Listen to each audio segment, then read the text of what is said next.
from sunlight going down at 6 o'clock to 5 o'clock, and then also the temperature like went down about 20 degrees, and now it's snowing. So it's like,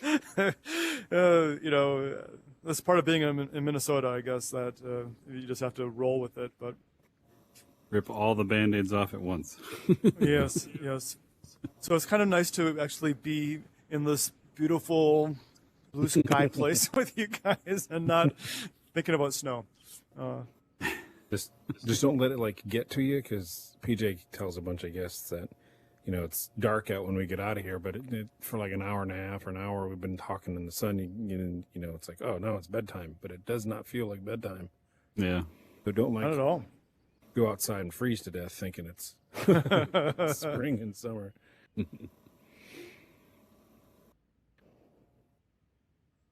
I see they still have your booth up over there. That's awesome. Yeah. You're getting double coverage this week. Yes. Well, last week it was like kind of the tail end, so I had like 2 people to talk to, and so then they re-upped me for this week, and they just kept everything nice. in there.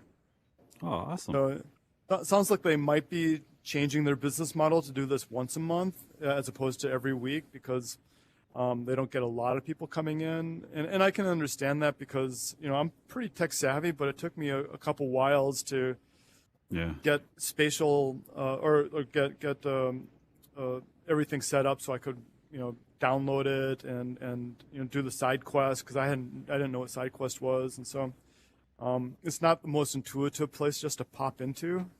Yeah. I'm hoping once they get on the app lab that'll change, but It seems like one of the things that the metaverse might try to squash, so maybe there's a reason. Yeah. Which it would be terrible. So were both of you able to go into Neo Art Space? yes. Oh, great. I'm really happy about that. I saw your Twitter post, and the graphics you grabbed were just amazing, so thanks for doing that. Yeah, I assumed it was okay because I did a video of the demo back in, was that June or whenever? Yeah. So I figured it was okay. I didn't want to you never know when someone's like, oh, you're oversharing it. It's not out yet, or you're undersharing. So, but. I'm kind of, any publicity is good publicity, and there's nothing that ever makes, seeing a graphic is not half as good as being into VR, so. Yeah. I was like, damn, they did a nice job. So that was my reaction. Good. So there's somebody named Matt Foreman, who is a developer who may join us. Awesome. I told him about that. I'm just a designer. He's the Unity guy, and so he creates all the, transportation and that type of thing. So if you see him pop in, that's what his role is. But we could introduce him as well. Yeah, well, if he pops in, we'll definitely introduce him. Once in a while, we'll have people come in and join the audience. If they do, we'll have them ask questions and stuff. But Yeah. Otherwise, I mean, if we want to wait for him, that's cool. Unless you're ready, whenever. Well, let me turn we're off ready. my furnace so it's not blowing here, because it was kind of loud for me. I'm glad that you're not hearing it, but I'll be right back. All right.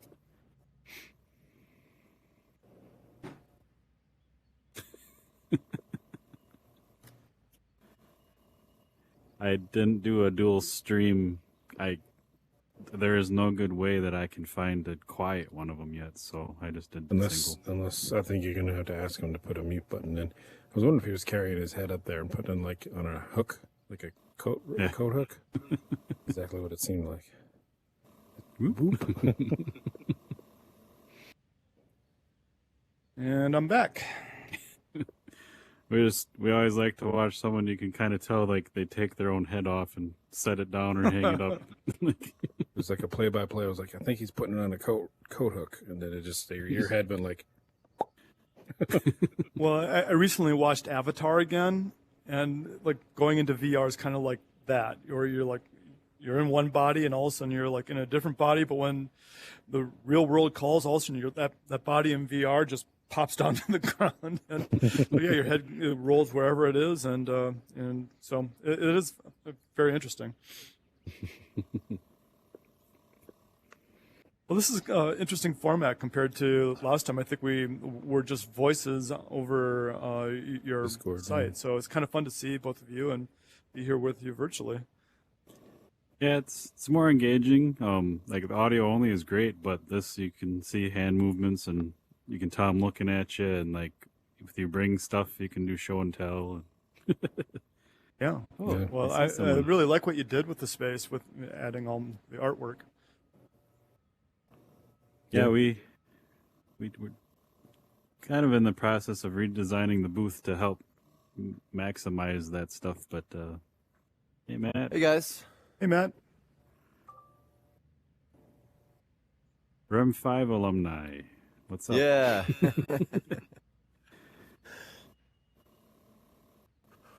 Well, Philip, do you want me to join you up there for any tech questions, or do you got Yeah, this? yeah. Feel free to hop in. All right. There's only If one you guys chair, want, but if you guys want the 2 chairs, Wookie and I can. He can this no, sit that's works. okay. This works. Just stack up. Well, I'm standing anyway, chair so coffee. Works for me. This looks like one serious cup of Joe here. Yeah. It's like Thor's hammer. You can't ever pick it up. Yeah. I'm a nice person.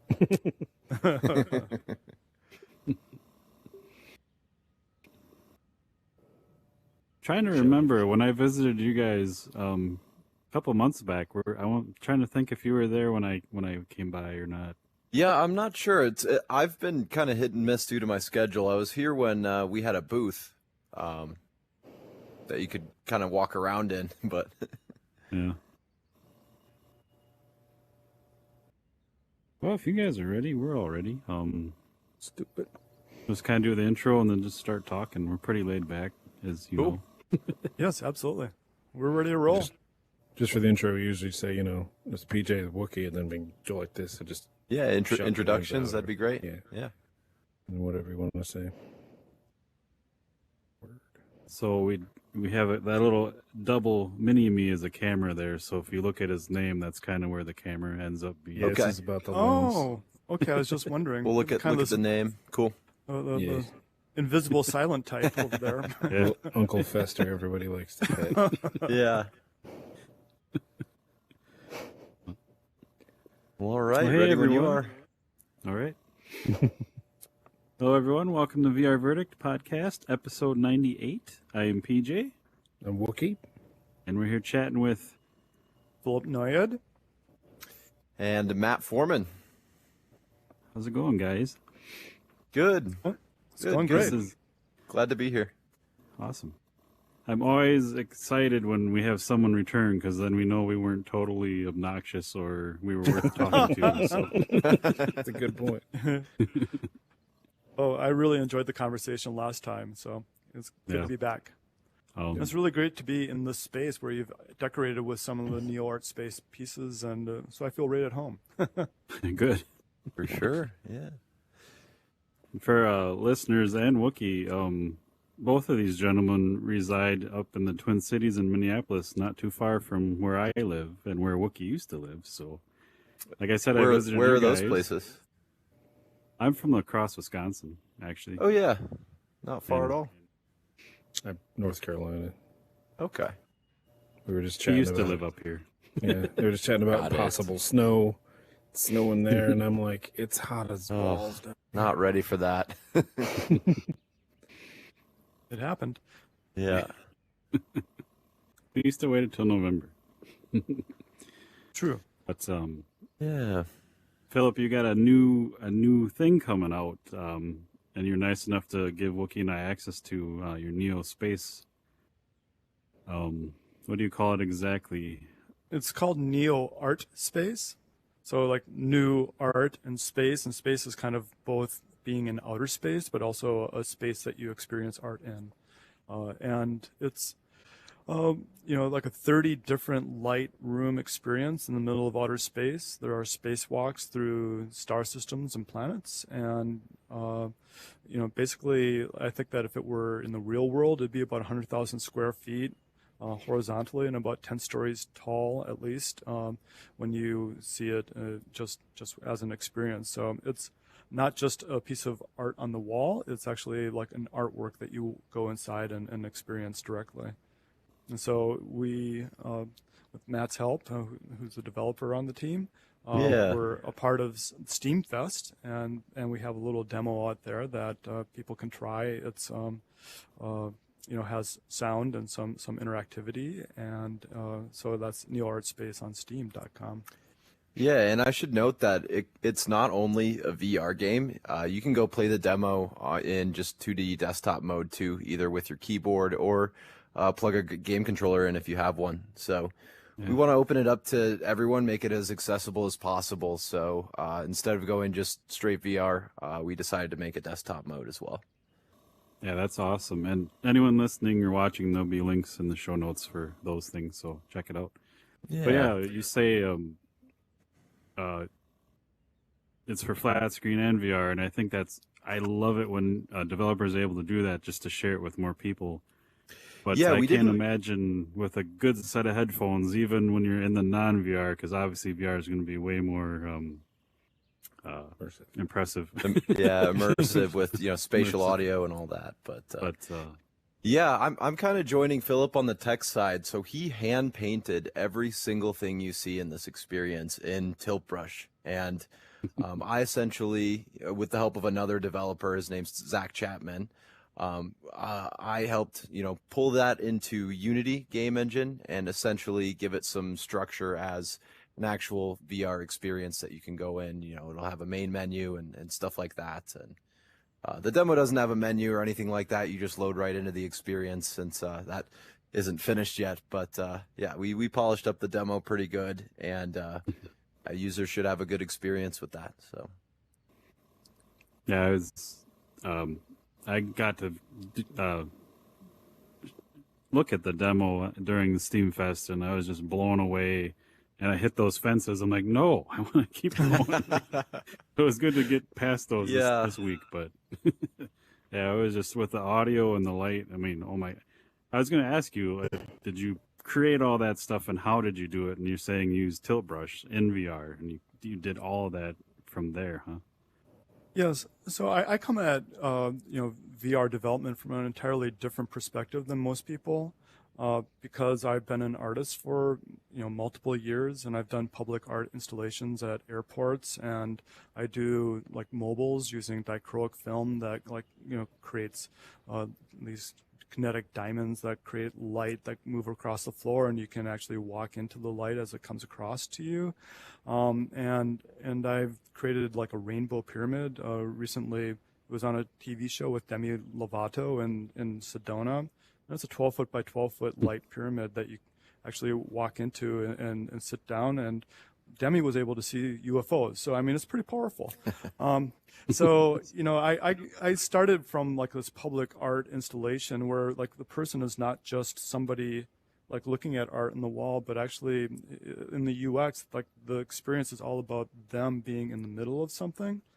And so one of the things I was experimenting with is 3D glasses that use chroma depth color.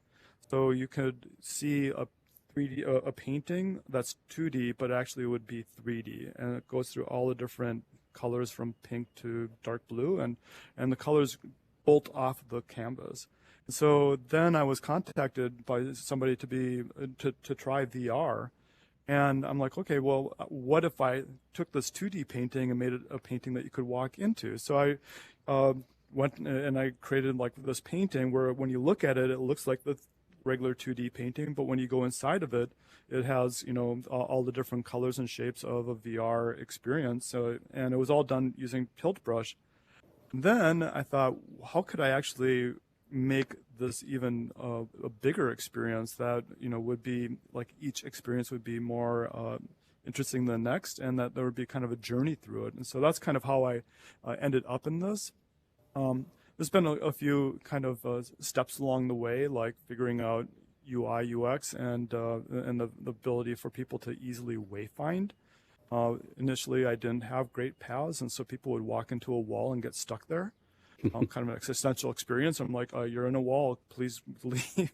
Or other people like bolt out into the middle of outer space, and some people are fine with that, but some people are like, oh my god, I'm now floating into like an astronaut. And so so there's a considerable amount of time just like building paths and making sure that people could wayfind whichever way they wanted to, and also feel secure enough that they're not just standing in the middle of outer space and having that kind of existential moment of, oh my God, I'm just floating in the middle of outer space. So Yeah, oh, go ahead. I was just going to say, yeah, it's challenging also on the dev side because for all the paths and areas that go and we have to place collision so that people don't fall. And that's why the fences are there in the demo. We actually don't have the collision done anywhere outside of that at the time the demo was released. So Yeah. And I noticed that in the full experience, and I think no, it probably wasn't in the demo, but I stuck to the path, and then I'm like, I just like to test things. I'm like, I want to go that way, and I was just able to float off into space, and I thought that was really neat. But Yeah. to your point, it's crazy how you can choose a path to go down. There's a lot of paths in there, but you can do the whole thing completely the opposite direction. It's like a whole new experience. The way it's just amazing, like seeing everything from that different perspective. It's crazy. well, it's fascinating. I studied filmmaking, and that's like a narrative storytelling where, you tell people what the beginning is, the middle is, and the end is. And essentially, when I started creating Neo Art Space, there is a bit of a story where you emerge from these caves in the middle of Earth, and you go to space, and then you go to this white room. And so it's kind of this near-death experience where all of a sudden you're like in the light, So, but then in working with Matt and Zach and figuring out like transportation, there are portals that you can actually hop into, and so you can jump from place to place eventually, and you can follow any path. So it's interesting because it's kind of transformed from being storytelling to story living. And so what PJ does versus what Wookie does versus what Matt does can all be different, and nothing is right or wrong. You just have to be able to allow people to make their own adventure. Yeah, and it's insane. Like anywhere you look in there in the experience, like there's literally something to see, like completely different. And I really liked, kind of had like that. I don't want to say Earth, but it was like a planet was kind of like painted, and it had like holes, and you could kind of see light coming out of it. And then you go inside of it, and you'd see like light from the outside sources. Like it's crazy. Like everywhere you look, it's just different, and any angle it can be something new. It's just lots of room for curiosity. yeah. Well, with that planet, you had this big space in the middle of Neo Art Space, and then one night I thought there should be a planet there, and then I used a splatter brush, which does allow for little spaces. But what's interesting is when you go in the middle of that planet, you see like bits of art, and they look like they're two-dimensional, and so all the little gaps within the planet actually show like amazing artwork that is completely different. But it's also, as a designer, like this piece that you see behind you, initially I had that at the back of the black hole. And so when you look through the black hole, this was like the most prominent thing that you saw, and you didn't see the black hole. So I had to move it because I didn't want people to think, well, that's not just a black hole. There's actually a star back there. I wanted there to be surprise, and so I really had to. It's like quantum creating because you're going small, you're going big, you're going from every dimension. To give an example, was I created an eclipse, and so you think an eclipse is pretty easy to make, except for that you have to do it from the vantage point of somebody walking along a path. And then as they walk, it becomes an eclipse. So it took me a long time to go up to the planet, move it, go back down to the path, make sure that it was moved in the right direction. And it took me, maybe an hour, but, then I came in, after doing a day's work of an MVR. I'm like, well, I made an eclipse tonight. So, this wasn't that, I mean, it was Worth it. Challenging, but it was like, hey, I made an eclipse. That's pretty damn cool. So, yeah. I've never heard anyone say that. Yeah, so I think right now there's it's a flat table of experience, and I do have an experience at the very top, so you can see the whole thing from the top and from the very bottom. So it's been interesting because it's like a latitudinal design as well as a longitudinal design, And so and when we do get the portals in there, you can pop around with your friends. It's actually very cool. Yeah, It's because like, yeah, go on. sorry, I didn't mean to cut you off, but yeah, I mean, with a space that big, you can imagine it would be a little frustrating if you had to teleport or walk all the way across it if you wanted to get to just one specific area. So, in the final release, we plan to add some portals in there to make it easier to get around with your friends, or say, hey, come meet me at this area, and you just go to the portal that you want to be at, and you're there. So, Yeah, to that point, I made a nice cup of cocoa before I jumped in last night. And he totally made me forget I had cocoa, which is quite astounding. Because I walked all the way around once, and I'm like, all right, let's go backwards. I walked all the way back around again, and I was just like hypnotized, because like, you know, different things move and the lights. And I was just like, I could have stayed in there all night. I was maybe I should set a timer in case I forget, you know, how long I've actually been in here, because I think I was in there like an hour and a half.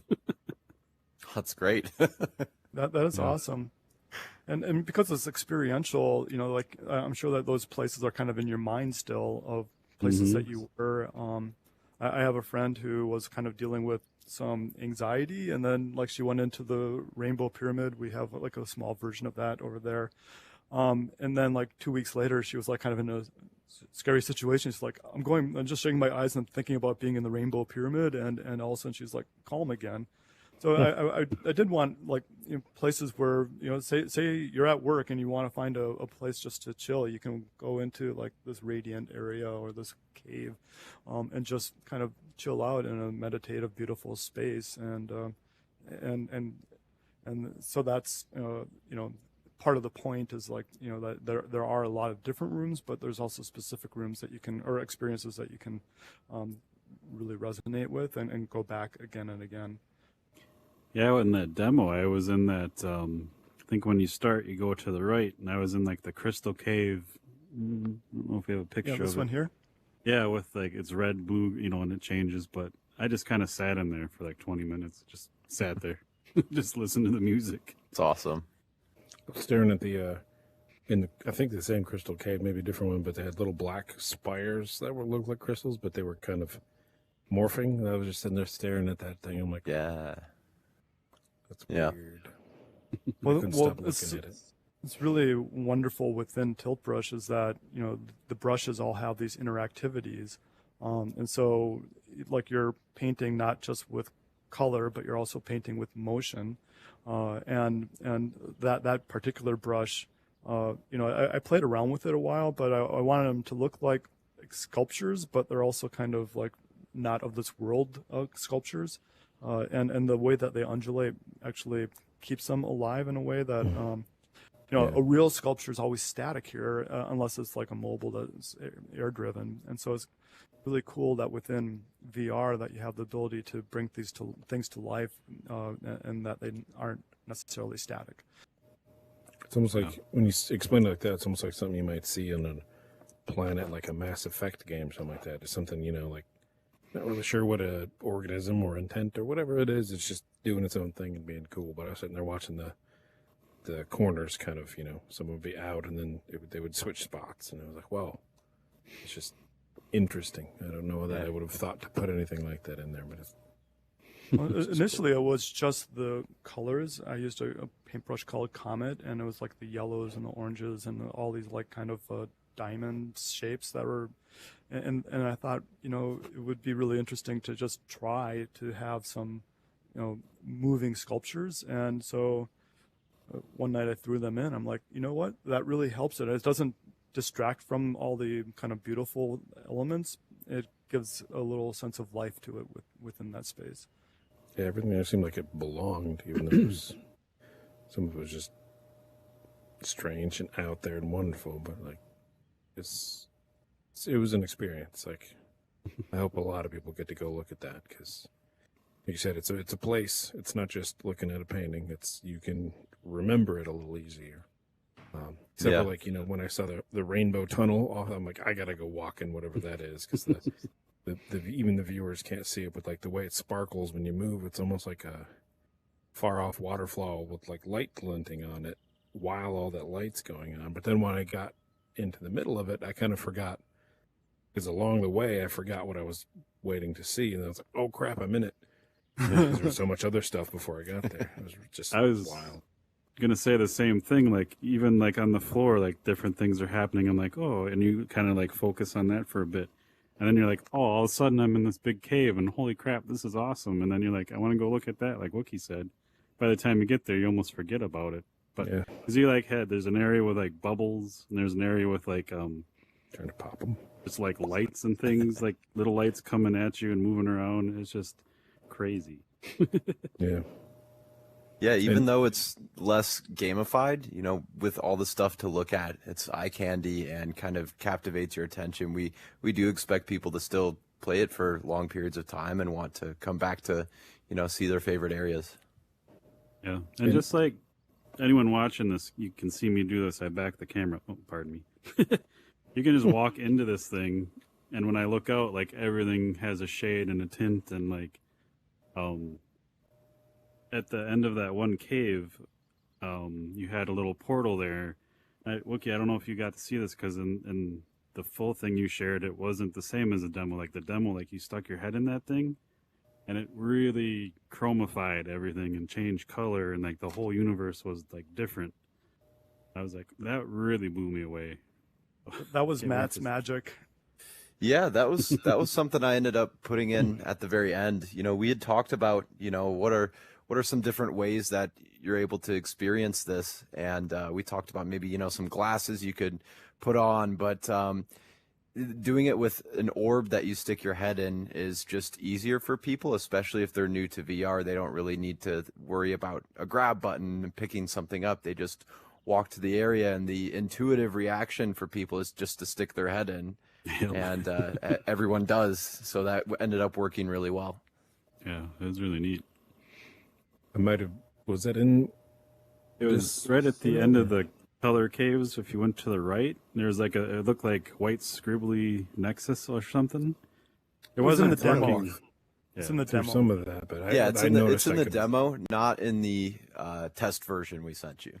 Yeah. Gotcha. That's So why the I demo missed is free on Steam, so check it out. Cause Yeah. yeah, that's I- right where the fence was, and I just stuck my head in there, and I like kept just like sticking it in and pulling it out. Yeah, and the effect varies based on how close to the center your head is, so you really get this sense of play just by moving your body around. Yeah. don't know. I might be a bad person to design something along a path too, because I was looking up at the kind of the first tunnel. I don't know if there's a T junction, whatever, which way I went. Can't even remember now. And I was just looking up at all the stuff, and then I walked out, and I didn't realize it was going to be full on space because again, I didn't play the demo yet, and I just Yeah. was like, and I didn't realize I could go through and I read the email and that it was like, we took the boundaries off so you can go around some places. I just thought that was like doors, but I just kind of looked down, had that, oh shit. It was like a stomach drop moment, whoa.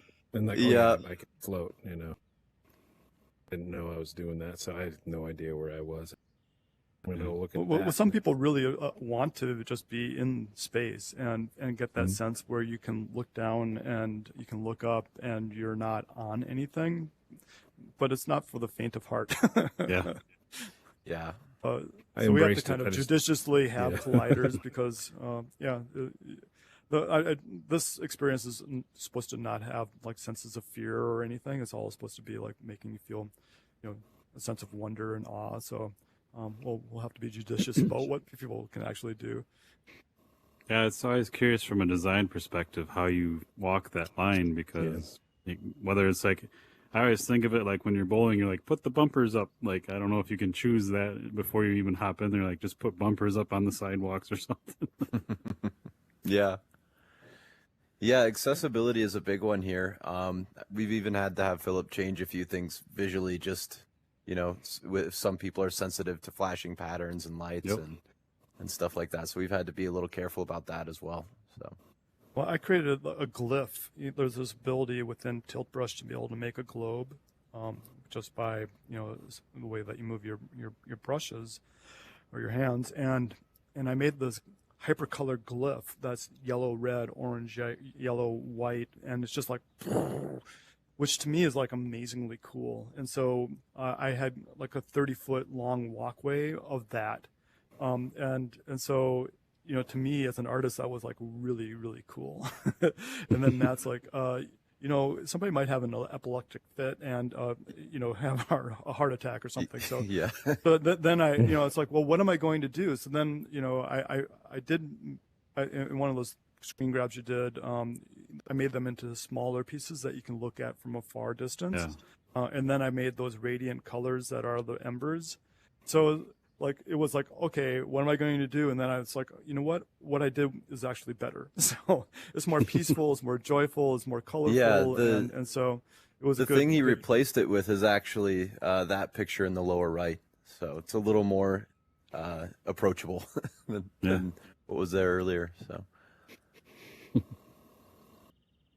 I'm glad you think about that, because we've had I'm bad with names, so I'm sorry if you see this.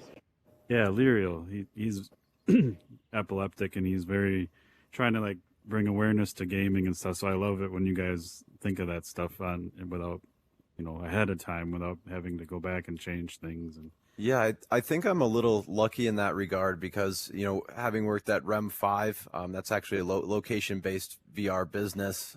So outside the office here where I do my development, there's, kids and families playing VR games, and I get to kind of tap into what works and doesn't work for a wide audience. Nice. And kind of bring that benefit into Neo Art space. So. And I do hope that people of all ages, I've had 80-year-olds in here, I've had 3-year-olds in it, and so I want it to not be an age-specific kind of experience, and so making sure that anybody of any age can actually like wayfind and also just not be frightened or have scary moments is a good thing. So I like not that I had any frightening moments, except for it was like I didn't realize I was stepping out into space, which was terrific. But then there was that one part where you're I can't even explain which room, but the little swirling lights, the little trails. I know what you're talking about. It's kind of pink. Yeah, little pink things swirl or just swimming on through. So I was following a bunch of those, and then it came up to a part, I think a different color of those started coming like at me while I was trying to follow those. And it was like my brain started telling me stories, which makes me like emotional when I see this stuff, because my brain will start like thinking of other things and like almost like you're watching a Star Trek episode without any context or anything. You start to fill in like, why would this be doing this and all this stuff, this otherworldly looking neat things. And it like raised my anxiety levels, and I was probably gasping like, just walking through this stuff. And I was like, well, that was a ride. Like I had my own little roller coaster. I don't know if everybody else would have the same roller coaster, because it's so calming and chill with the music for the most part. And then my brain's sitting over here, and it's kind of like it's that Fantasia movie with like Mickey Mouse like throwing lava up in the air and all that stuff. My brain was like, ooh, this is crazy. And I was looking up at all the planets. Like, I can see planets through the holes in the side of this planet. I was having my own. Might be the special guy. You let him go off on his tour, and then you. No, that's super. That is interesting, though. I mean, it's interesting to see how anyone approaches this experience. Yeah, it's nuts. I've had about 200 people go through it at various incarnations, and like some people, like I've had like somebody who's a psychiatrist, and she just looked at the path and just kept clicking forward, and I'm like, look up, look to the sides, but it was like just making sure that she was able to like stay on the right path was like the most important thing. But then there are other people who do really want to just walk into space and like and get that sense of being way out there. But everybody brings their own stuff to it, and so you have to kind of like make sure that no matter what they bring, they all can have a good experience. Do you like watch people like a hawk? Are you able to like kind of see in there? Because I would be so interested. You said there was a therapist lady looking down and following the path, and that's just so interesting that you'd have like somebody that works with people's brains. Yeah, be like the most linear sort of experience. Like I would have to be sitting there not there to track data, but I'd be like, in the earpiece, like, what are you seeing? What are you feeling right now? You know, like, tell me what's going on in there. Yeah, I mean, I think that there's just everybody brings their own level of expertise and understanding to it. So, like I had my bonus dad, he's like 77, go in and he just sat and looked at space, and that was enough for him. And he was like so overblown by just how amazing it was. He just was like, "This is immense. This is immense." I'm like, "Yes, it is." But you know, he didn't really want to motor around. He just wanted to like just enjoy the view from one vantage point. But then there are people like more like maybe Matt who are like more native to this, and they'll like fly around and just like running from house to house on Halloween. Just checking it all out and making sure that they see everything quickly. And so you do design for everybody. Good thing about awesome VR. that you can do that. Yeah, it's a challenge. I think we've talked about to other developers we talked to. You have to think about people seeing it from a bunch of different aspects. Where like 2D or even 3D games, they don't really get to see that, but in VR, you can stick your head around there. Yeah, that's an interesting creative. I don't know, not a limitation, but like one consideration. Yeah, for sure. A lot of it has been just making sure that wayfinding is an easy thing, no matter which direction you're coming from, and that you can kind of get a mental map of where you're going. Right. So, like initially, I didn't have pathways, and so then people would be floating in space, and that was a little bit, So I remember it's evolved mentioned a lot that last time. Yeah. That sounded hilarious. You're like, what am I doing? Yeah, just to that point, like if this is someone's first experience, like Wookiee, like walking off the trail. And you haven't really experienced that in VR, like that does, like your stomach drops. Because I remember one of the first things I did when I got VR home was do like the spacewalk, and holy crap, that was intense. And you were just out floating around in space, like realistically, that was enough. So and you have like little planets and lights like down underneath everything that you can look at. So I can see you getting off the trail really easily. Yeah.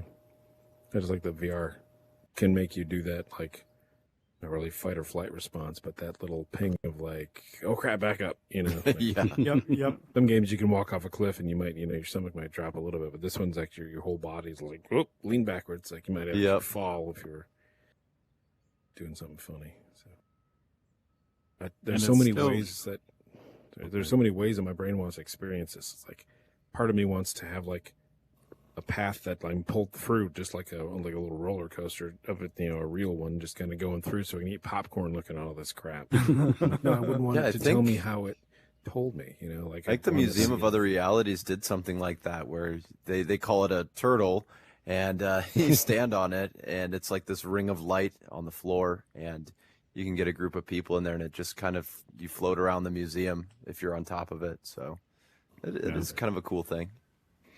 I had that same thought. I'm like, it'd be neat just to be on a little conveyor belt being dragged, but then I want to go this way. Having the authority to get off when you want it would be cool. And the thing, like with your app, that blows my mind, and we've said this before, but I'm a gamer. VR is for gaming and stuff, but apps like this, like art, are what blow me away more than anything else, because it's just so surreal and like immersive, and it's just like Wookiee said, lets your mind kind of like make the story and just experience it. That's just shocking to me. Well, thanks for saying that. I really wanted to have a differentiated experience that's more like Meow Wolf or Team Lab, where it's a complete art experience. Some of the comments I get are like, is there a way that I can start shooting UFOs? And I'm like, no, it's not a shooting experience. And, like if you go to the Museum of Modern Art, you don't ask to start shooting things, but, people within VR games, like tend to have like this want to have a gamification. I think that we'll have some experiences where like you can touch something and it becomes something else, and, you can interact with different things, but it's all within the paradigm of art experience. And it's been interesting because this is the first time I've ever had anything on Steam. I've been working with Chris Zukowski, who does the professional gaming and how do you market on Steam. Part of it is like, how do you make sure that you're the closest to other games like yours? And I'm like, well, this is not a game; it's an art experience, and it's not like anything else. And so I've been kind of puzzling about that, and what you were saying before, PJ, about it's different, it's kind of surreal, and it's beautiful, and it's different than like games. It's something that I really appreciate because like I don't call it virtual reality, it's like heightened reality, and with all the colors and the moving lights and so on, it's not something you could ever experience on Earth. It's only something you can do through virtual reality. Yeah. And it's an experience, and there's this whole idea of like the experience economy, which like Rainforest Cafe and so on was about. And this is kind of like transformational economy, where it's like you go in, you actually have a transformative experience. So in other words, like during the day, you might have like a 3D experience of like getting stuck in a traffic jam. You have to go to this place or that place. But here, you're like able to like experience a sense of joy and wonder, and so it really elevates your frequency, your mood. And so that's part of the intent of this is for people to not getting into the fight or flight, but actually come into like a sense of wonder and awe. So I appreciate that you kind of had that sense when you went in. Yeah. And to Philip's point, like one of the statements that or philosophical notions that really has spoken to me is the fact that our experiences are always real. I mean, we could be in a virtual reality world together, or we could be talking to each other face to face, but the experience we're having is real. So an experience in virtual reality carries the same gravity as an experience in real life. Yeah, it totally does.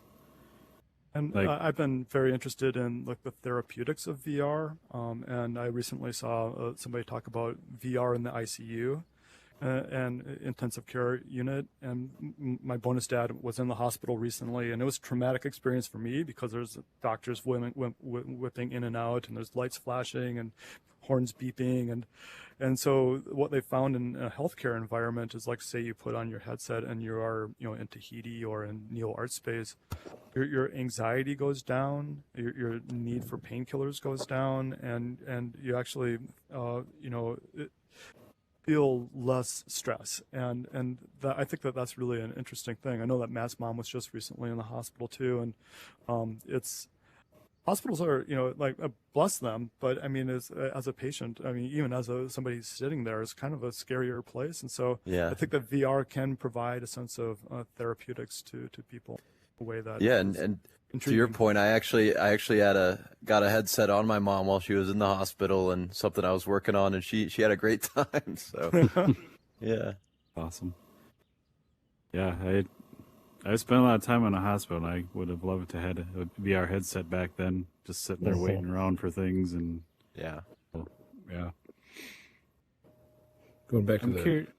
not being a game thing, though, what I've been more and more appreciative over the past, handful of years is turning the UI off in actual games so you can, like, look at the screen more. Because I think as soon as you put the barrier up of, like, character setup and, the objective and all this stuff, you put anything like that, people just treat the background as just that. It's a background. And you could have spent a million hours making the Minas Tirith from Gondor, from Lord of the Rings, like the coolest thing. Yeah. And they're just sail right past it. And you're like, what? But Yeah. and they just don't care. So you take that away and like, when does the shooting start? Like, no, screw that. You just look at stuff. I'm like, just see it. Just watch it for a minute. Because I think that's actually making people less intelligent on a bunch of different facets. Because they're just, let me follow a checkpoint. It's like, well, why don't you track something to a checkpoint instead of just have a dot on the screen? So this is just fantastic. I like to just look at stuff and go and see where that takes me. And I think I'm going to be spending a lot more time in your art installation than I thought. Really takes you on kind of your own thought journey, essentially. Yeah. So I'm curious with, I think you're, correct me if I'm wrong, but is your target release window like February-ish or so? Or has that changed? February, March, Sure. I am scheduled to have an art show in New York City in February. If everything works out well, and actually have an experience that people can go into there, and so that's kind of the next big thing for me. Awesome. And trying to like get Yayoi Kasumi, who is like one of my favorite artists, and she's a Japanese woman who created the Infinity Room.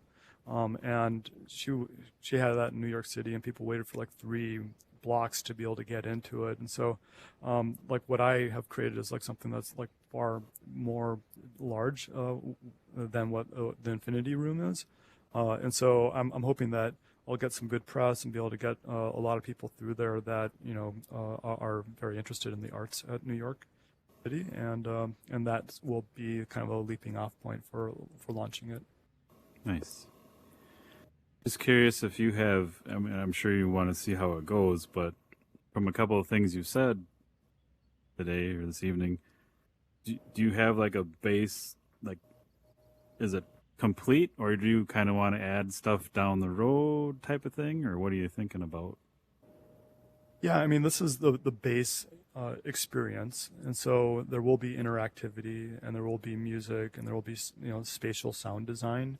And so there will be, so what this is, like the starting point, there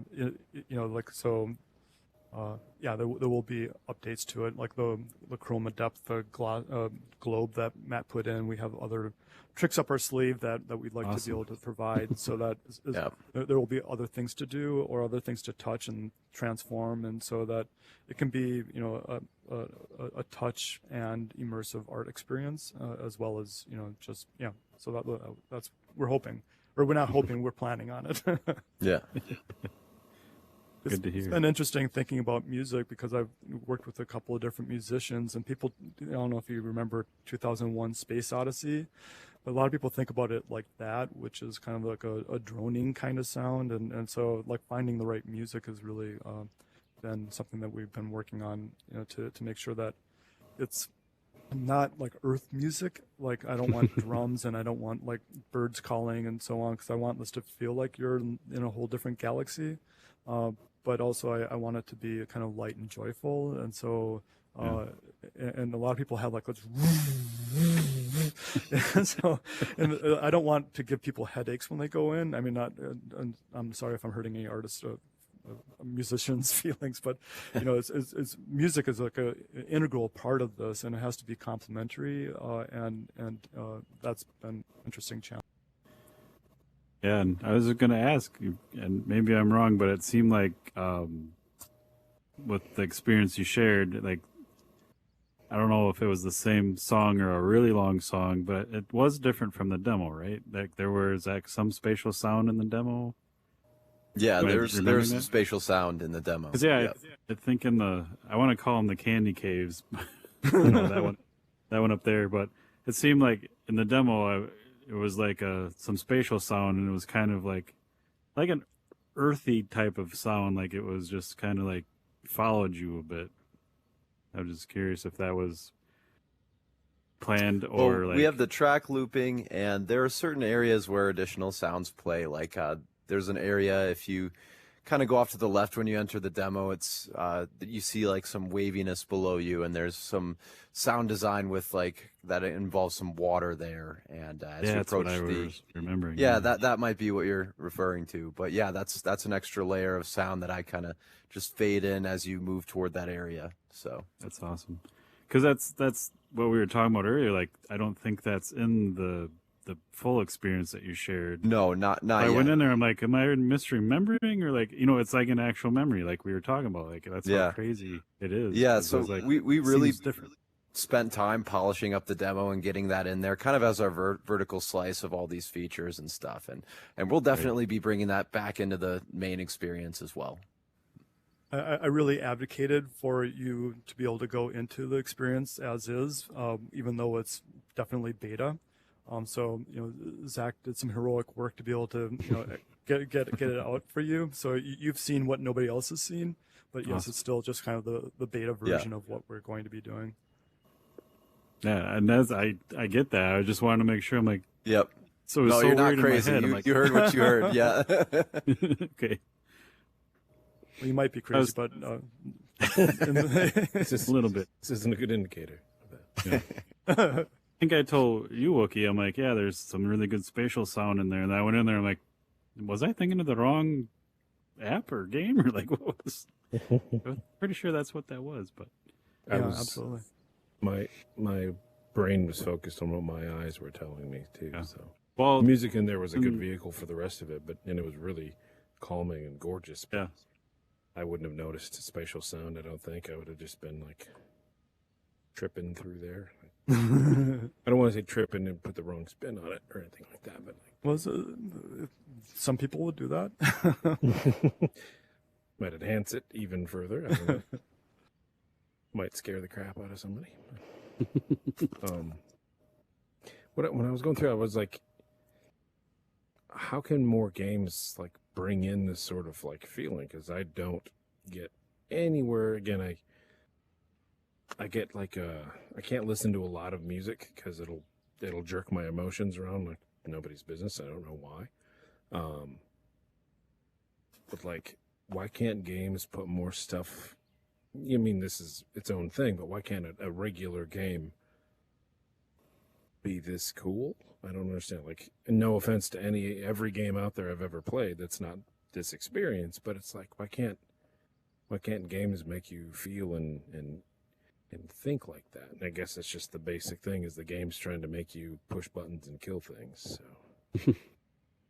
I think that I just come at it from such a different perspective because I come at it as an artist first, and I'm not much of a gamer, honestly, and so, it was more like, what can I do to, just provide like a really amazing art experience, and I like with a game, a lot of times it's a puzzle game. So what are you trying to figure out? And so then you get kind of dictated as to what you're going to do by that, and then there's like different levels, and so you end up designing to the paradigm that you're doing. Yeah. So I'm not sure if it's like it's a really interesting challenge because like when I talk to some people, it's like who we're here at the Spatial Ape, which is a really great place. It's like, do you just go and have the images wash over you? Is that it? And I'm like, well, no, it's not just it. You have to go into experience it. So, it's like gaming as an industry, kind of like, what is the hook and how are you going to, make it be repeatable and actionable? And so, this is a whole different paradigm. And so I'm really, it's interesting to try to get it out in the market, and how do I let people know that this is extraordinary, and that it's just not just an art experience, but it's an art experience foremost. What I'm doing. That's a huge communication challenge there, because it's like, I think you're right. Based on how people are designing stuff, like you could have, some big glowy mushroom cavern, but in a game, somebody's going to want to shoot stuff and loot a box or do something in there, which ruins the whole thing. Because like, I didn't know what was going to be around the next corner. In games, you can kind of like, it's a cave. I've seen 10 types of this cave before, as would do, but this is like, you got no idea what's going on, what you might see, what the colors are going to do from, forwards and backwards. And that game just can't do that. It would alienate their player base if you don't give them something to loot. Like we played that old game Destiny, the first Destiny game, a friend of ours, and he was like, there's nothing in this room. There should be something in every hallway, every doorway you open should have something for me to loot. He's really mad about it. I'm like, maybe he will not like this. I don't know. Yeah, and we talked about it as a team too. Like, do you have rewards that you can like get more of this and that, and you kind of make it into a treasure hunt? And we just said no, because that's not really the point. It's not acquisition. Yeah, we don't want them experience. to zoom past all the art to go find something. We want them to see everything. Part of those barriers I was talking about, just any of that stuff is a barrier to the art.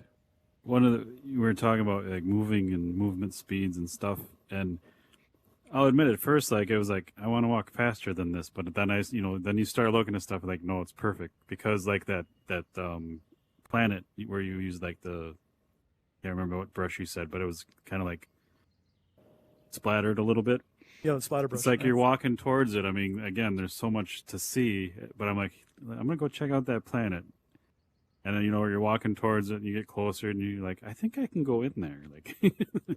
And then you start seeing the holes and lights and stuff. So I really liked the pacing after I got over whatever it was. Like, I just got to go through here, like. Yeah, and, as we get it in Unity, Matt's really and Zach are the experts on locomotion, but there's joystick kind of propulsion and like the clicker. Yep, teleport also. Yeah, but yeah, when you go inside that planet, there's a Merkabah. It's basically a pyramid on a pyramid, and that you can walk inside of it. And Merkabah is the symbol for in Kabbalah, that's mind, body, and spirit. So like there's a connection between all those three elements. And when you go into the very middle, Wookie, you'll like this. There's no bottom. I mean, you can see all the way down to a white star. And then when you look up, you can see all the way to the white star, because I have holes in both the bottom and the top of the planet, so that you get into a whole sense of alignment. And when we get this into development, those will be kind of moving around, so you get kind of a sense of like transformation. But it's supposed to be like I'm aligning my mind, body, and spirit, and finding a sense of like oneness with the universe. Wow, Awesome. But you got stuff going on like that, just going over my head. Like, heard of guided awesome. meditation, but not guided transcendence. Well, like I'm very interested in sacred geometry. Like the pyramid is like one of the biggest examples of that, and I've made that in numerous places, and it's actually a receptor and a transformer. So it's kind of like you get like information from the universe, but you also push out to the universe. So it's really a good place to meditate. And so, like there's different, like the Merkabah too is like a different kind of sacred geometry. And so, as the artist, that's what I'm like about, is like creating these sacred geometry experiences. And the casual user doesn't need to know what it is, but it's like just something like I hope that they feel like a sense of elevation. Like when you go into that, you can go stand inside of a yellow orchid, and there's magenta lights that are coming out and below you. So it's just supposed to be, even though there's all this information about the sacred geometry, it's just supposed to be a wonderful experience. it does, because I went into the middle of the planet and I walked into, I don't know the word used, but but it did, like it felt like something. Like I was like, this is pretty peaceful right here, like inside that triangle. So Yeah, it something to it. Light or something like that. Viewers, listeners, it's unique. You just gotta go check out the demo. Yes, please do.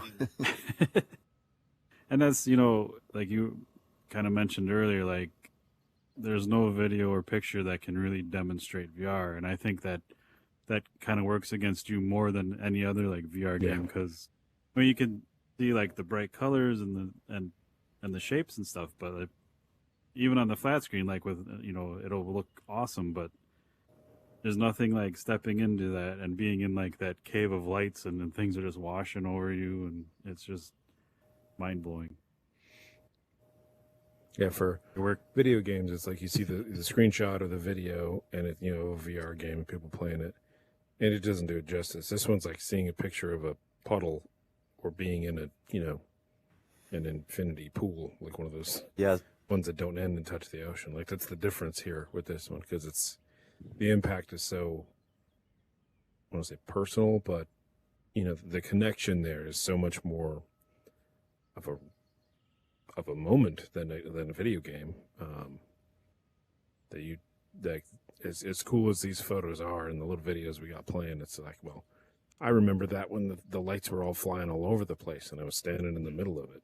So as cool as that little picture with all the yellow sparkles is, it's not really like being in the shower of light. So it's been fascinating. I've had my screenshots all these have been in art magazines, and so in the art magazines, 95% of the art is paintings or photographs. And so when people see it, they see it as a two-dimensional thing, which is fairly spectacular. But you're right. It's like, I'm like, it's all about VR. So this is just the beginning, so, and the video looks cool, but it's just so much more amazing when you are in the middle of it and you actually see a star, about 200 feet away from you, and it's pulsating with colors. There's just nothing that a static image can do to replicate it. Yeah, if anybody like listening, and my girlfriend loves to explain like the 4D cube stuff and how 3D things are shadows of 4D things, just the way 2D things are shadows of 3D things. So these slices of this is just like Carl Sagan said it best way back, like when he had a picture of an apple and he's like, imagine an apple passing through a piece of paper, and each slice, micron thin slice of that apple would show up in the 2D universe like a shadow. That would be all the 2D people could see. That's all you get with this, like that pretty rainbow tunnel. It's a pretty rainbow tunnel, but no, you got to walk through that. And when you see it moving, like I said earlier, when it's got like twinkles, like light twinkles of the colors on there, it looks like there's, atmosphere around it that's interacting with light coming from elsewhere. And it's just that picture. The picture is great, but when you go in there, it's like, that picture sucks. Not that it doesn't suck, but like when you go in there, like, that picture does not need a spot in my brain because I want to remember this one even better. Yeah, the dimensionality aspect that you mentioned is a good analogy for that, because you don't really get the sense of scale unless you're inside of it. So. Yeah. Yeah, you don't know how far away there's that a lot thing of is. A lot of benefits of virtual reality, and I think that we are in or heightened reality, that we're in the beginning of it. So, for instance, a couple of curators contacted me about having an artwork in a gallery in Budapest, Hungary. And so I was like, well, okay, I'm going to send them one of my hanging diamonds that, is kinetic sculpture. And so I go to FedEx, and it's like $800 to ship it back and forth. I'm like, well, it's worth, I'm not going to make any money.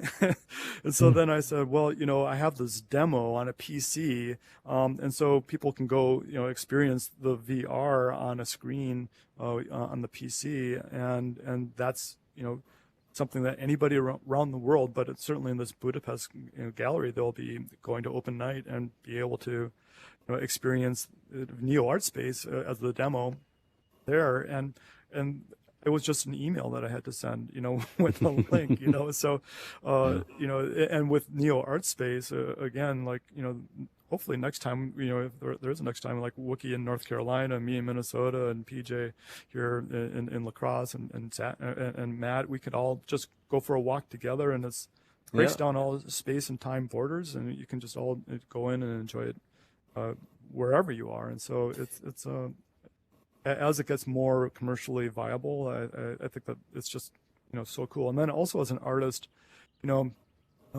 making things in reality, you have to worry about all these different things like structural engineering, time, materials, gravity, and with VR, you can just create star systems that you don't have to make sure that they're hanging and they're not going to fall on somebody's head. Yeah. So, or you have space to put them. yeah. Yeah. Yeah, it'll be neat when the full release with the multiplayer, like you can all go in there for a walk and stuff. That'd be epic. Yeah. And you can shoot each other down the hallways, right? Not quite. Yeah, you have to bring your own squirt gun. Yeah. You can propel yourself through the hallways. How about that? Let's tag. I get you. Yeah. But the VR Trend magazine guys. Yeah. I don't know if have you been in the magazine? I can't remember. I haven't been in the magazine, but they do have a Kickstarter, and so I'm on their Kickstarter team. I remember you were in one of the pictures though, holding up the magazine and stuff. Yeah. But they're starting to use like AR and I got the last issue came with it where it has the AR component. And I think that would be helpful to showcase like part of exhibits like yours and stuff, because you can at least kind of like see it pop up and like actually do some stuff and move around. And that's a good point. when that gets more mainstream, I think that'll finally help like promote VR and stuff with that. But I'm just thinking for yours especially, like it would really help it pop off the page, and they could get at least a little more sense of what they're missing Yeah, out maybe if just like pull something like what we have here or back here and just have it on the page. Yeah, that'd be cool. That's a great idea. I did try it out, and it was really, fun to be able to see the page become dimensional, and Yeah. that's a great technique. So, did you have a favorite place when you were in there, PJ and Wookie?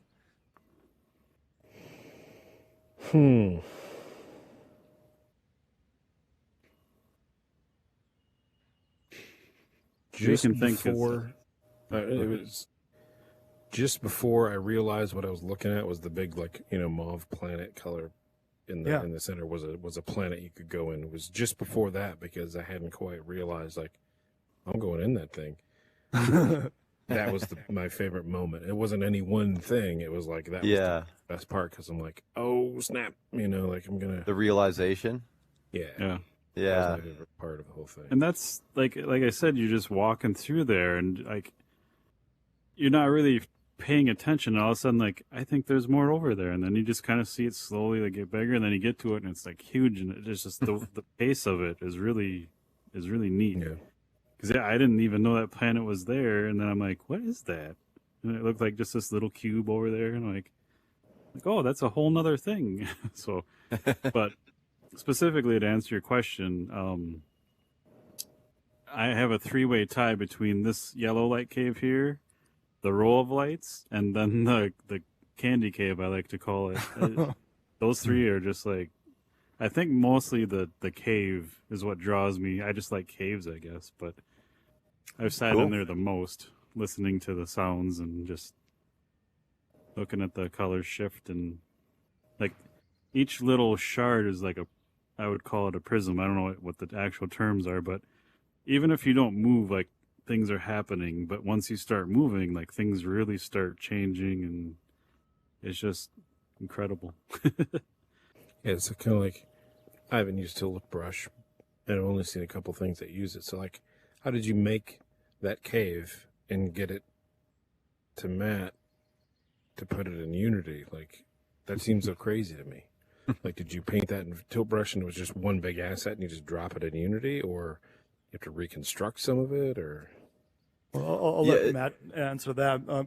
But essentially, like this cave was the first one, and then I created another cave. I'm like, well, what am I going to put into it? And so then I was like, I'm going to use this brush, and then I went to like the next. I created another cave, and each time it's like, how do I completely add a new sense ability, and then so. Because every space is different, and I use all the different brushes within Tilt Brush that are not like, it doesn't look like paper mache or anything, so it's like supposed to look like it's otherworldly.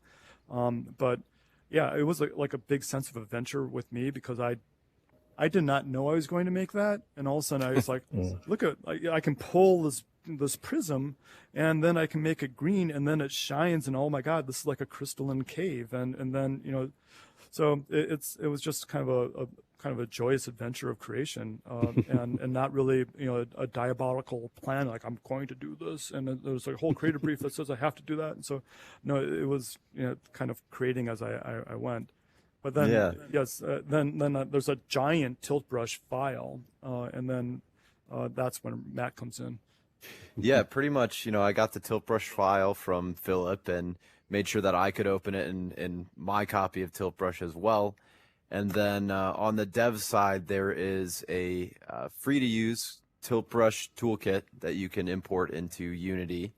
And then, I actually have to export a big file from Tilt Brush, and then pull that into Unity. And that is pretty heavy. Like, my other computer didn't have enough memory to do it, so I had to get out the big guns in order to work with that file. The entire model has about 40 million triangles, so as you can imagine, that's quite an optimization challenge. And I'm really glad Phillip just went crazy. In no way is that an issue, but we do need to be careful about what we have turned on at a certain time, and be careful about how much we're rendering based on the player's vantage point. But yeah, essentially the workflow is just exporting that giant tilt brush asset and getting it into Unity.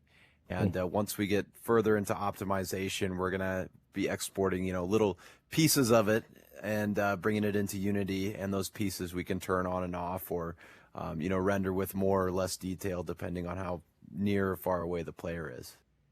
Yeah. But does that kind of answer your question a little bit? Okay. Yeah.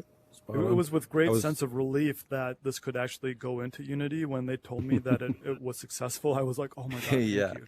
Because, it is giant, and I've never built, anything this big in Tilt Brush, and so I was really relieved. Yeah. That's what I was thinking, like for the big like crystal cave or something like that. If you painted just the cave and it was too big, like you have to, break it in half, and then do you have to go sit with him to say, no, it goes like that, put it back together like this, and then my mind was sitting there like, that could be a horrendous. Yeah, luckily it's not really too much reconstruction. So, and also what's been helpful is Tilt Brush actually went open source, and there is a project called Open Brush that you can just download.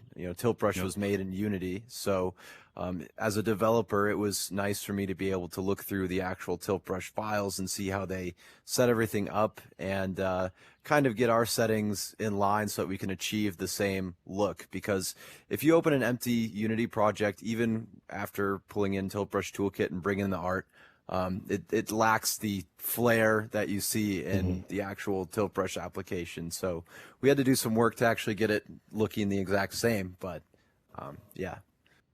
So while they're in the same game engines, there are certain challenges that we've had to deal with.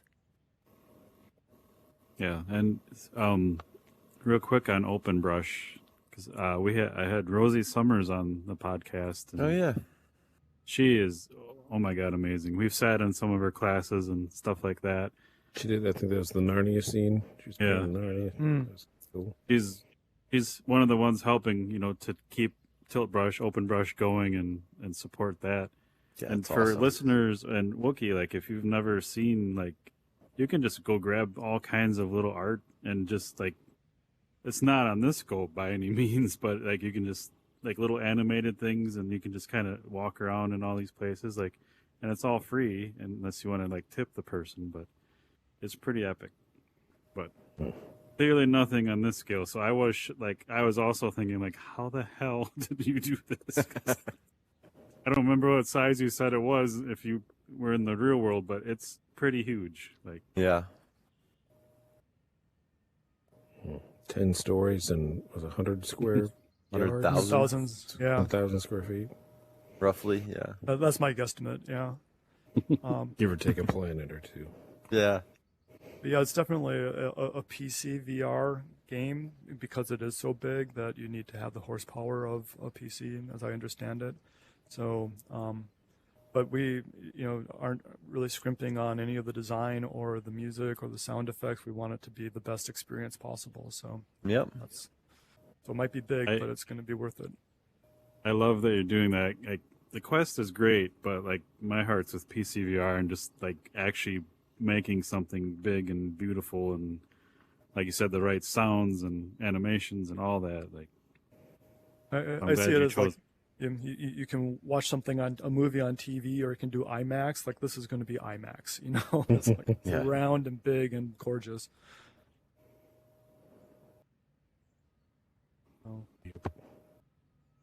But it's nothing like IMAX because Oh, not at IMAX, all. No, flat. no, just just for the viewers. yeah, no. It's in sense around. That's all it will Yeah. be. For some reason, our brains, like, as small a TV screen as you have, if you're engrossed in a movie, the screen size stops mattering after a while. It's the same thing with IMAX. I saw like Apocalypse Now. The first time I ever saw the movie was in an IMAX theater, like a re-release in like 2001 or 2. And it was like amazing. And then at the end, like during the thing, it was just, I'm just watching a movie. It didn't, didn't faze me. I don't think I'll ever get used to something like this when you can step out and be like, oh, that's open space. And like, you look up and, oh, there's two planets. Are they going to collide? I'm not sure what's going on there. Yeah. the sense of scale, like PJ keeps going on and on for, other chats we've had with people, like the scale, you can be really small and everything's really huge, or vice versa. Makes you feel nice and small in this stuff. When my brain gets going, it's like, that's a really nice metaphor for Earth, which I have no idea if that's what you meant to put in there. Like, it's, it's changing. My brain's making stuff up. Spectacular. I can't say anything. I keep trying to say to the viewers and listeners. Yeah. Well, you just got to go try the demo, I guess. Just do it. Yeah. Do it. Just do it. I think that in the real world, we see stars and they're so far away that they're just little points of light. And, even when there are certain, things that happen from an astronomy sense, and I'll go out and I'll have my binoculars, and the binoculars are shaking, and so it's like, oh my God, it's so far away. But with this kind of experience, you feel like you're in the neighborhood of the stars, and there's not like this whole, Earth is here and that's there. You're actually like in the stars as a neighborhood, and so it's it's funny you say that. Like when I first got in there, I'm trying to think like. Coming at it from like, I got to think of something to say about this, because if I drool on myself because it's just, it's pretty light, so that would be a horrible thing to say. But my brain, when I was first walking through, it's like, not like the Pillars of Creation photo, like you're in that, but you're like you said, Neighborhood of Stars was what brought that back to me. It's like you're kind of like in a Pillar of Creation style thing, because there's just stuff happening, all the movement and all the animated paths of lights and all that stuff. And it's Pillars of Creation kept coming to mind. Just, it's a generic term and a famous photo, but it's still kind of like the energy, like the chaos of it. It's pretty good. It does not need bullets. I'm so happy that you were both able to go in and see the beta version of it, and last time I was on, I was just explaining it, and words are pretty inadequate to explain the actual experience. So, like BJ, you might have seen something about it, or you knew about it, and you were explaining. Philip was explaining it, and I'm just sitting here like, "Word, that sounds dope," like trying to keep up. Like, it sounds crazy cool, and then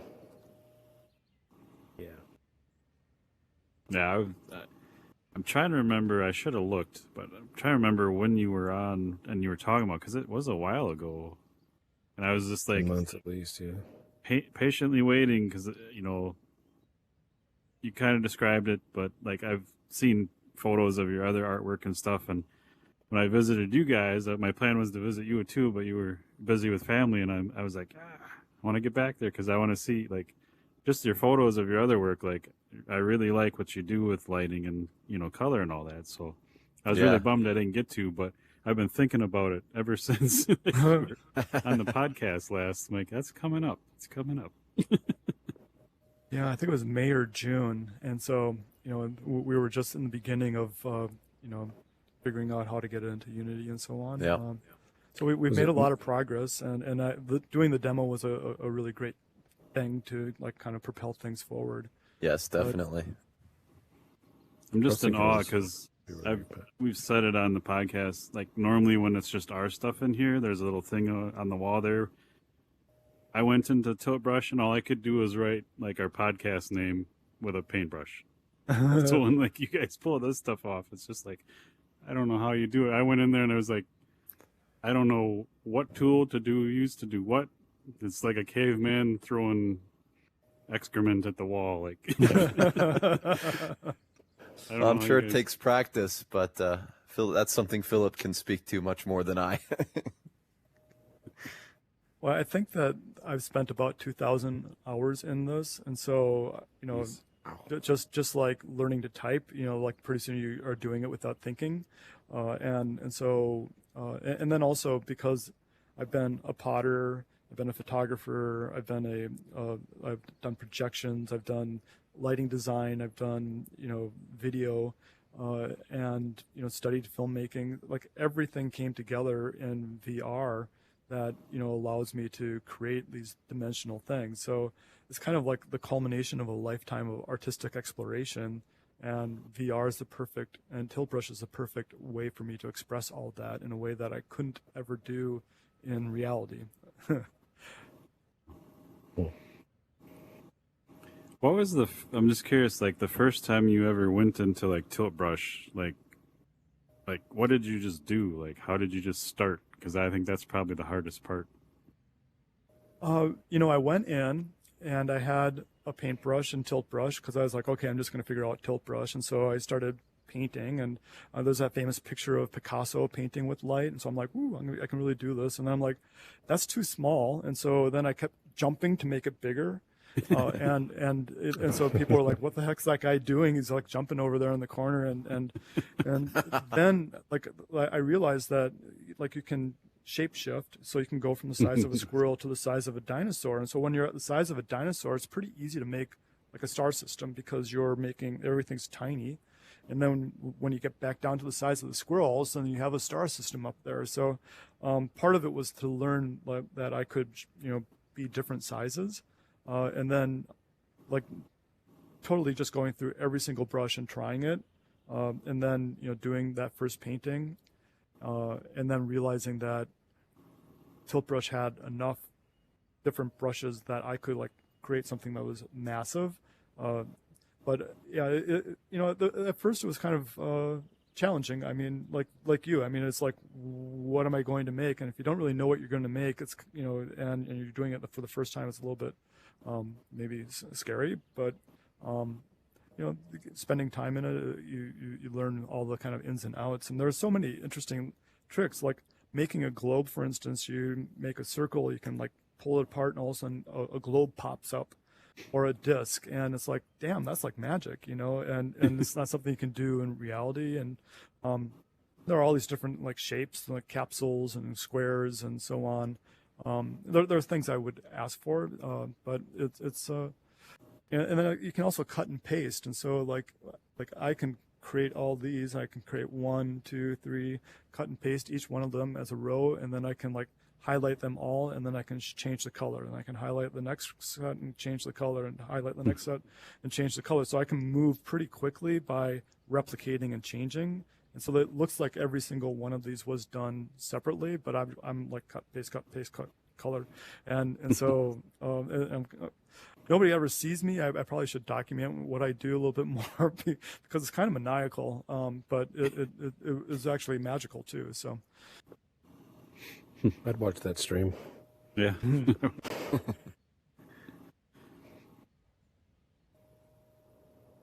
Yeah, you see those videos like, going back to Rosie Summers, and they're just like whipping around painting, and then they're like, ta-da, something magical. It's like, what the hell? Like, Yeah.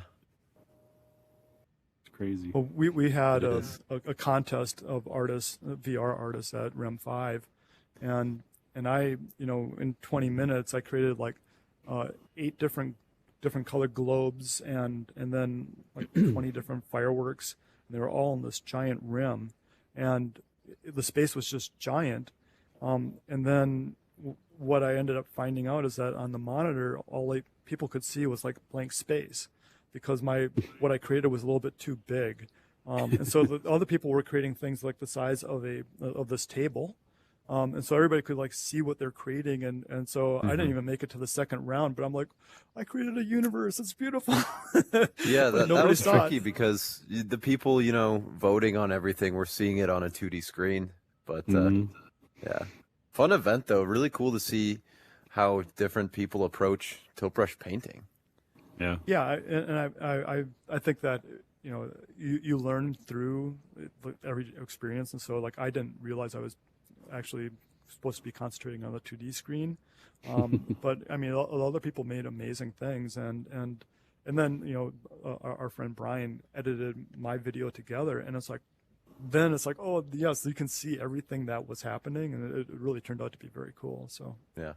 And I gotta say, like, I love that you guys are in the same area and that you work together, because I've seen like almost all your guys when you do like the art shows and you have like all the local talent like and do their stuff, and then you guys put it in like a virtual museum. Like I've been in all those, and it's just That's awesome. awesome. I've seen that video where you were I think it was the 20-minute challenge where you're just like frantically like doing stuff. Yeah, that's it. Yeah. I love all that stuff, you guys. It's just amazing. And then you had that one Thank like you. exhibit in Spatial Ape here where you could go up on all the floors, like because I was in that installation in your from your site, and then I saw it in here. I'm like, what the hell? Like awesome! Like I was running over there, jumping on it, and looking at all the paintings again.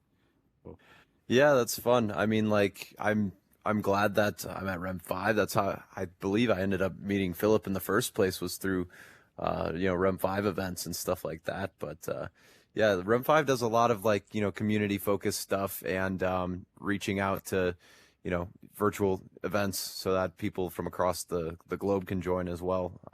But yeah, it's kind of the duality between community focused and, world focused.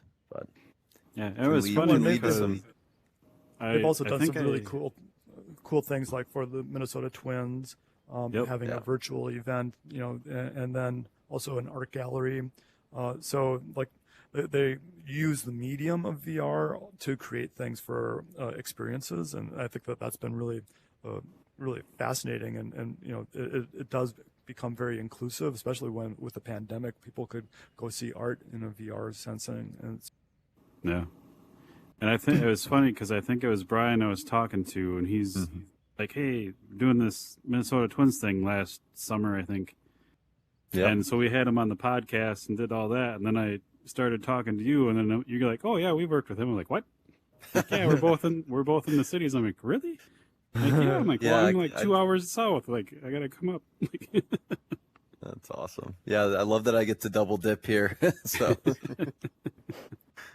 yeah, I feel really fortunate. I mean, like as an artist, without help with Unity, I would be, dead in the water. And it's a very unique skill set to be able to understand Unity and all the capabilities. So, all about forming a team with complementary strengths. So yep, absolutely. because And it's I nice couldn't to- paint something like this either. So I mean, yeah, Cool. Yeah, I'm like that you guys do a lot of, like I said, local based stuff and like community things with like you can probably talk to better. Like you had a lot of the local, I don't want to say like children, but what was one of the exhibits was like all children with art. Oh man, I think Brian could speak to this better than I could, right, because I didn't he put you kind on of the heads spot. up a lot of the events, and I'm more of just, I handle a lot of the software development stuff. But Rem 5 does like sensory friendly stuff for kids who may have autism or other things like that. Make it so that it's accessible to anyone, or people who are deaf come in and then do stuff like that. But yeah, Rem 5 also does a lot of like camps and stuff for kids as well. So, K through 6 stuff. So, Yeah. but I can't speak to the specifics as well as my counterpart Brian could. Sure. And we've had like teachers and things on the podcast, and I get so jealous because I'm like, we had VR when I was a kid, like it'd be a whole different world going, Yeah, I mean, like, I watched a lot of Star Trek: The Next Generation growing up, and I always dreamed of being able to use something like a holodeck someday. And like, Yep. it's really empowering. Here I am. I'm able to like make stuff in VR now. It's just like a dream come true. So, didn't expect that, but the first time I put on a VR headset, I was blown away, and it captivated me. I'm sure a lot of other people have had similar experiences. So. Yeah.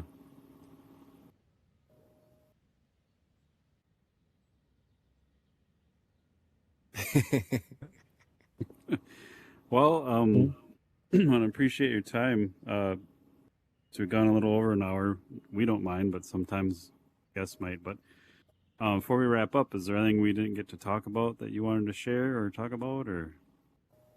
I think that we hit all the points we want to talk about. We do have the Steam site, and we have the demo Yeah. available for either the PC or for PC VR. We also have a Discord community, so you're welcome to check that out. I try to post there periodically. And if anybody wants to ask any questions or contact us, we're on Twitter and all the Yeah, likely well, suspects we of will social. see. If you reach out to us on social media, we will see it and answer. So, And as far as this as Steam goes, like we do appreciate any wish lists because that helps us in terms of the algorithm. So Well, it's on And my reviews. list. Yeah. I'll go make sure it's on mine too. appreciate it. But Yeah. yeah, well, links to Twitter, every Twitter and the demo and everything you guys have will be in the show notes and all that stuff. so- Awesome. That's Thank awesome. you. Well, thank Nice you and for the quick. opportunity to come on and talk through it, and also thanks for letting your cocoa go cold while you went into it and experienced the VR directly, the New R space directly. I appreciate your time to go out and check it out. So Yeah, you. thank you so much, and I appreciate you guys having me on for the first time. It's been real fun. Yeah, anytime. And I can't, literally, before we wrap up, I was talking to someone at work about the Neo Art space, and I'm like, this is what I'm doing tonight. And I explained it, and they're like, what? Yeah, I can't wait to go back in there. It's very calming, very relaxing. So Awesome. it'll be awesome. That's great. Well, thank you so Any much. final thoughts, Wookie? I yapped a whole lot, so Okay. you just gotta experience it.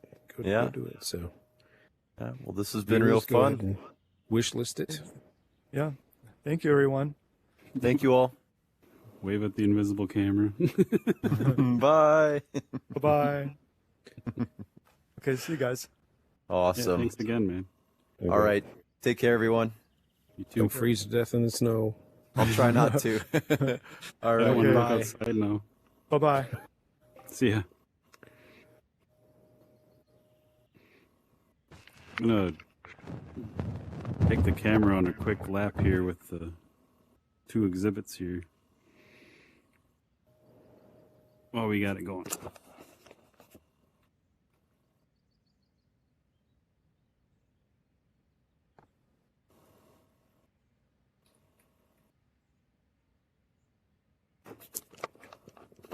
Oh, I was hoping to bring the camera in the triangle, but it won't come with me.